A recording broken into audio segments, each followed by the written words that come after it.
Maniniwala ba kayo 'pag sinabi ko na meron pong 10 years old na bata na naglaro ng tournament sa Title Tuesday na kung saan, kasali po sila Magnus, Hikaru, Fabiano Caruana, Ali Reza.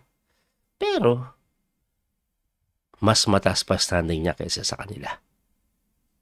Ang tindi po ng ginawa ni Faustino Oro ng Argentina, 10 taong gulang na bata pa lang. Sa kakatapos po na Title Tuesday early edition. Tingnan niyo po kung anong ginawa niya, guys. Ayan, oh. Third place po siya. Ay, hanepers, no? Grabe po. Ang nag-champion po si Vladislav Kovaleg. Second si Jose Martinez. Third po si Faustino. Tapos si CJ Draigalov. Si Fabiano Caruana, ayan, pang 5. Si Daniel Dubov, pang 7. Si Magnus, pang 8. Hikaru, pang 9. At marami pang Super Grandmaster ang nasa baba niya. Grabe, no? Sa edad na 10 taong gulang, ganyan ka nakagaling. Eh, yung anak ko magte 10 years old na hanggang ngayon, Nintendo Switch lang alam laruin. Nag-chess pero ayaw niya talaga eh. Anyway, baka naman nakachamba lang yan. Sino ba mga pinagtatalo niyan? Eto po, tingnan niyo ulit. Round 1, tumalo po ng Grandmaster Rashad Babaeb. Tapos FM, panalo na naman. Ang talo niya lang po kay Fabiano Caruana. Tapos round number 6, yan po yung game na i-analyze natin. Si Leve Rosman o si Gatam Chess inubos niya. Tapos si Anton Bornel, si Anton Korobov, tabla kay Jaime Santos. Tapos World Bridge Champion Lek Wang Lim, tinalo niya. Tapos si Narayanan Suldit, and ayan, malakas na player po yan, nag 2700 na din. Pinagtatalo niya. Ay, hanep na yan. Silipin natin yung mga game, wag na natin patagalin. Ano ba yung mga nangyari sa laro? Ito po, unang game niya po kay Leve Rosman o si Gatam Chess. Tingnan niyo po. So, simple lang po na Queen's Gambit. Kinapture po yan. So, accepted yung ginawa. And then, tamang development lang. Lahat po yan ay linya. Pagka B5 umatras, nag-bishop po sa B7. Bishop G5, tumira po ng H6 na mali. At ang ginawa po dito ng bata, kinapture niya yan. Pero bago ko po ituloy, kasi karamihan talaga kakapture dyan eh. May tira pala dito na pang malupitan. Ito po, D5. Hanip na yan. Anong mangyayari pag kinapture? Aba, kakainin mo to. Threat ang queen. E di iiwas lang. Isang pyesa yung kalamangan. Let's say queen C7. Tirahan mo lang po ng knight G5 na tumataginting. Hanip na yan. Yan lang daw, panalo na. Winning na. Anong threat? Eh, kakainin to. Tapos, ruruklipan ka. Grabe, no? Walang depensa. Wala. Kasi pag kinapture mo, kakainin eh. Kakainin, sorry, mali. Ganun, no? Tapos, ruklip pa rin. Grabe yung engine. Nakita niya pa yan. Ang tinira kasi ni Faustino dito, kinapture niya second best move na pagka takes D5. Magkaiba lang ng sequence pero similar idea. Ang problema niyan, pagka-capture, knight takes halos equal. Pero, ang hirap laruin para po sa black. Kasi, medyo hindi maganda po yung posisyon ng reyna niya. Hindi maganda yung posisyon ng reyna niya and at the same time, malakas yung tore, mas kontrolado, nakadevelop na. Ito, di pa nakalabas. So, ang tinira po ni Gatam po yung D6 eh. Na sinagot lang po ng Rook C1. Hindi daw gano'ng kaganda pero okay pa rin, lamang pa rin. Ang pinapatira po ng engine ito eh. Dalawa kasi threat ganun. Discovery tapos ganyan. Alright. Bakit daw hindi maganda to? Kasi may knight C6 daw. Tira ko lang. Ayan. Hindi po tinira ni Gatam yan eh. Pero pagka knight C6 kasi, tumira ka ng knight B6. Kala mo, nadali mo. May knight D4. Ayan. Lalim. Ang lalim. So, counterplay, inaatake yung reyna. Pag kinapture mo, it takes lang natin B6 ang kakapture. Ganun pala yun. So, balik natin, no? Kaya, hindi maganda yung Rook C1, pero engine yun eh. Grabe naman makakita ng ganong klaseng knight C6. Ibibigay mo lang knight B6, may knight D4 pala. Blitz po ito eh. Anyway, ang tinira po niyan is Bishop D8. Nagbantay doon na kung saan knight C7. At napilitan po, ibigay na yung reyna. Ayun. Binigay na lang yung reyna. Kasi, mga quality down din, losing. So, eto, baka mabuhay pa. Kaso, tingnan nyo po ginawa, pagka Queen D3, nagpin lang, or nag-threat po siya ng discovery. Ayan, dinipensa, di-discover. Hindi po pin, discovery, attack and threat. Ang ginawa, knight lang po, tumalo. Hindi makain libre. May threat dito. At hindi na po madipensahan yan. Let's say gumanito ka, delivery to. So, walang depensa, binigay na lang knight c6 develop, bishop takes. Tapos pagkatira po ng king f8, eto pamatay. Excellent po. Binigay lang po yung kabayo. Well, ang iisipin nyo, so what? Wala namang mahagip yan, kainin lang to. Walang mahagip, pero may idea po yan na bishop b3. Kaso, yung bata, talagang bata pa din, saka blitz po yung laban. Nag-blunder Ang tinira niya po, bishop d5. Ayun. Mali daw po yan kasi pagka bishop f6, bishop takes. Well, akala mo pagka-capture may ganire. Nakita ni Gotham Chess player din siya. Rook lang po. Naku po, napin. No? Lumamang pa nga si Gotham Chess. Ibalik lang natin doon, no? Grabe naman kasi yun.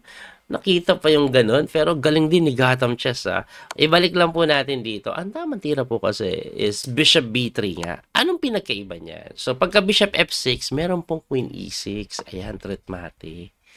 Yan po yung pinaka-threat. At halos hindi na madepensahan yan. Kaya mapipilitan yan Knight E5.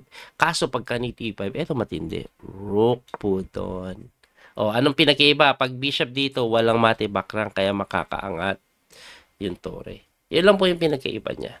Kaya lang, na-miss. Na-miss. Ang ginawa po yun na nga, umatras pagka takes, nako po, na-miss pa rook c8. Aba, malakas din talaga si Gotham, no? Kasi pagka queen c5, tumakbo, nag-check lang doon, kinapture, takes, at pagka-capture, capture 2 piece 4 arok pa nangyari. Nabuhay pa si Gotham, umangat, gumanon. Tumulak, gumanyan. Pero ang problema ni Gotham, 6 seconds na lang siya. 70 naman yung bata. Nag-bishop f7 po yan. Rook c6, gumanon, natagpas. Gumanon, aba, pasingaw. Nag-king move din. Nag-king movean lang. Pumunta doon, and then chumek, umangat. Nagganon para atakihin, dumipensa, pero lumalapit na po yung king. At ayan na nga po, dahil pero bishop, pero 20 po kasi ang compensation yan. No? Pero equal yan kasi yung 2 bishop malakas. Kaso, walang oras. Tingnan natin yung bata kung kaya niyang makipagsabayan pag walang oras. So, nag-h3 lang, nagtulak pawn check, tumakbo doon, nag-g4, takes, ayan, nag-create po ng something, nag-king move, tulak na naman, umatras, lumapit yung king, chumek, umangat yung king, chumek, bumalik, chumek, tinatabla pero ayaw, of course, pipilitin po yan, ayan. Kung napapansin nyo, kinukulit ng bishop yung king or yung tore, lumalapit na yung king. Hala, nakalapit na, mga sir, ayan na, mukhang magwi-winning na, medyo mali pa daw po. Ang tamang tira daw is rook c7 para walang depensa ang bishop c6. Kaso, gumanon, may bishop c6 pa. Pagka bishop c6, nag-rook doon, bumalik doon sa d7. Alright, wala nang oras to guys Wala nang oras. Wala nang mga oras at magkakapalikan na. Ayan na. Ayun na. Grabe Galing. Binibigay kasi magpo-promote At na-promote, napanalo. Medyo shaky ang pagkapanalo pero napanalo pa rin. Grabe, no? Ang galing yung bata. 10 years old lang naman kasi yan. Tingnan nyo po, no, nakikipagsabayan sa kanila. Panoorin natin yung isa pang laro niya na na-amaze ako. Ito pong laban niya kay Le Quang Lem. World Blitz champion po yan, si Le Quang Lem. Para sa mga nakakalam. Kaya mabilis talaga yan. And 2700, madalas sinatalo niyan si Wesley. Tapos na-score niya na din si Magnus many times. So, e-pot po, e5. So, Italian game. Bilisan na lang po natin sa opening kasi gusto kong ma-reach yung part na medyo interesting yan. Mga typical pa naman po na ikutan yan sa Italian. Okay? So, dito po, ayan. Ayan. Normal lang, Kinain. Takes. Tumira po ng Queen D7, Bishop E F3 develop. Nag-rook po sa may F6. Dodoble yan, plus yung knight gusto magkaroon ng bahay. So, nag-queen lang po sa dito. Ayan, umatras na nga. At nag-rook lang po sa may H4. Ang best move daw, knight H5. Hanip na engine to. Kasi, pag kinapture, capture ka lang din with a check and saka mo kainin. And then, sira yung pawn structure. Grabe engine. Pero, blitz ang laban at paring time na less than a minute na lang sila. Kung 1 minute pa yung bata, si Faustino, nag-rook lang po doon. Bakit? Tingnan yung plano nyo. Pagka-rook doon, nag-rook lang po sa E1. Nag-C6 kunat, boom. Maladubog ang gusto. Nag-sacrifice. Di kinain. Tapos rook takes lang. So, inatake yung kabayo. May bishop pong naka-pressure dito. Tumalon, knight F4.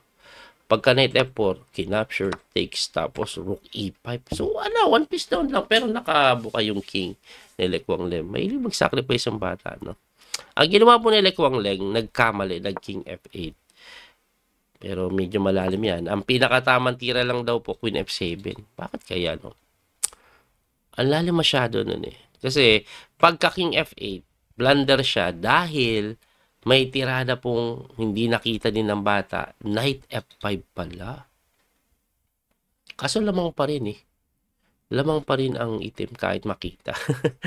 Yun nga lang, medyo konti na lang yung kalamang, hindi na big advantage. Ang ginawa po kasi ng bata, nag-9 H5, tinex, capture, and then nag-queen G7, blunder. Eto, dito ako bumilip sa bata. Chef ng bata dito. So, nag-queen G7 na. Bakit po blunder yan? Na-activate lang yung Reyna. No? Take sa Reyna. Tumakbo queen G8. Kinapture lang yung pawn. Doble yung threat. Mamatiin dito. Inatake yung bishop. Kaya, napilitan mag-queen takes. Wala na. Winning na po ito. Ayan, diba? Hindi pa ganun kadali kasi medyo magulo pa to dahil walang oras. Pero queen up winning yan. Definitely. At ayun na nga, pinalit na lang, naparesign na. Naparesign. Bakit po na siya nag-resign? Pagka takes, king move ka, saan ka pupunta? Dalawa paspon po Baka nga hindi po nag-resign, naubusan po ata ng oras. Pero may dalawang paspon and definitely winning po ito for the setup point. So yung bata, ayan, tinalo si Lekwang Lem. Tapos last one, tinalo niya si Narayanan. At ang final standing niya nga ay third place. Grabe, no? 10 years old lang talaga, Sabihin na natin hindi pa ganun ka swabe yung mga tira niya. Pero yung 10 years old ka pa lang, nakikipagsabayan ka na sa mga mamaw. Ibang usapan na yan, no? Ayan, nasa ilalim niya lang yung mga idol natin. Hikaru Magnus, Daniel Dubo, Fabiano Caruana. Grabe, no? Interesting yung abangan natin sa batang ito. Anyway, sana po nag-enjoy kayo. May natutunan. Muli ito po yung Coach Speed Master Daniel Causo. Hanggang sa muling pagkikita. God bless po mga kabiyahe. Thank you po sa support. Bye-bye. That little mouse, 'cause I'm an albatross.